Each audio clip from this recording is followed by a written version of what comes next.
mentioned door-to-door campaigning. How does that happen, and is that something we can do in Ghana as well? Yes, it's necessary, especially if you are coming from the position that we are coming from, which is which is not a lot of funds to start with. You don't have that much resource available, so you need to work with the people, and especially when you know you have a message for the people, you just have to let them understand and then let them volunteer. Surprisingly, I've seen a lot of people who are just, indeed, it is in CPP that I've seen people that are selfless and are dedicated. I met this gentleman who I thought, after having traveled, let me just find something for transport. He says, no.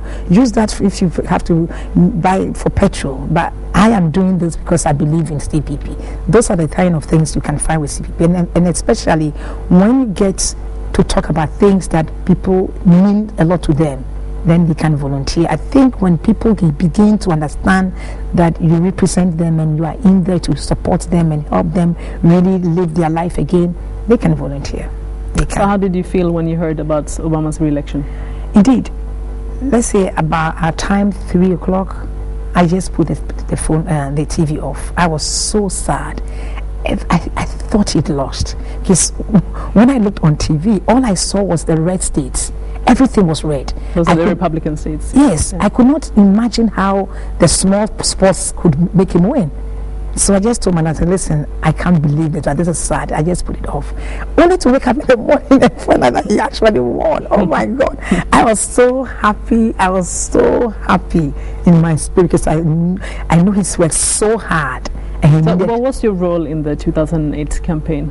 I worked hard for him. I mean, at one point, myself and my daughter, because it's my daughter that really started. She was in college at that time, and they came up with this Obama that, yes we can. So I got interested, and we had to go to South Carolina by ourselves. We went there. I drove 5.5 hours. I paid for my own hotel. I went door to door. I was so determined because at that time, was it not of South Carolina? One of it, he needed to get that number to be able to go to the next part. And then when we came to Virginia, we lived in Virginia. In Virginia, we are the people that turned Virginia blue. My home became one of his offices. They call it the... When you say turn it blue, you mean turn it Democrats to vote for Obama? Yes.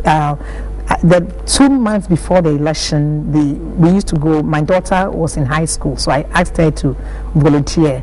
So I'll take her there every day after school for 2 hours. We'd make telephone calls. So it was a family affair? It was a family affair. And then somehow she became one of the youngest presidents. So our home had to become an office for Obama during the campaign.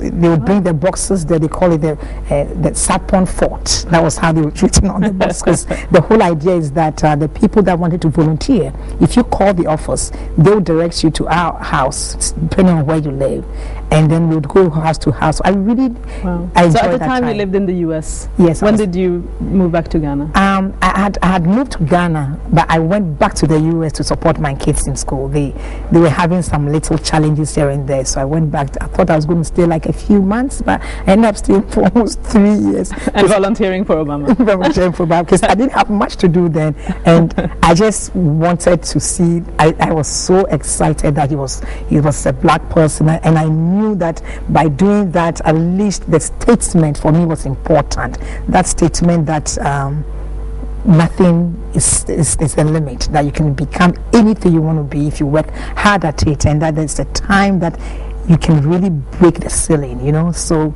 that's okay. So this kind of segues nicely into my next question, which was about the IEA vice presidential debate earlier in the week where you took part. Yes. How was the experience, and if you assess yourself, how did you do? The experience, I would say, looking back, it was, I just went through it. Let me put it that way, okay? I just went through it. I wasn't frightened. I wasn't too anxious. I just felt like I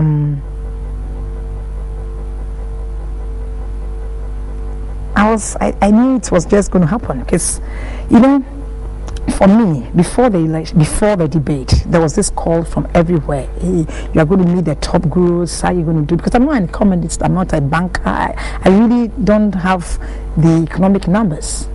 So what is your background? Maybe this is a good time. I'm a businesswoman. Okay, so that's all I've done my life. And for me, what I know is that I am talking about people. I've worked with people. I've seen poverty. I've seen lack. I've seen hard-working youth. I've seen people with dreams and ambition. I've seen the Ghanaian with determination. And what I was there to do was to represent them. And how did you do? I think I did represent them. I just wanted, I think I did very well. I was able to let people understand that no matter what the numbers are, it is about how it affects our lives. And maybe something, and I strongly believe this, that maybe something is not that the people don't know what they are saying, but it might not be applying to Ghana. And I think it's not applying to Ghana because if you look at all the numbers and everything that seems to be working and it's not working for our lives, then it means that it might be the model itself is the premises is faulty. We need to re-examine the kind of economic policies that we are putting in Ghana and see what can make the economy grow. And for me, that is just about jobs and opportunities for the people. As long as we're not creating the jobs for them, we can have all the inflation, we can have the single-digit inflation numbers. It's still not going to work out because the model, the dynamics, we have a system where we are selling goods for companies outside. The factories are in China and other places, and we in Ghana here are just becoming like distribution chain for them. And that is not going to work. And all the youth and all the people who have come from all this Yuda and all this youth that has become a problem for us, it's because there are no jobs for them. And I think we'll talk about that in a moment. But let's talk about you for a little bit. What is your political background? You talked about being a businesswoman, but I think you have some experiences in politics from before. Okay, I wouldn't say. It depends on what politics is. For me, I've had experience, and that's for even though I'm a business person, I have for the longest time been interested in what goes on around me.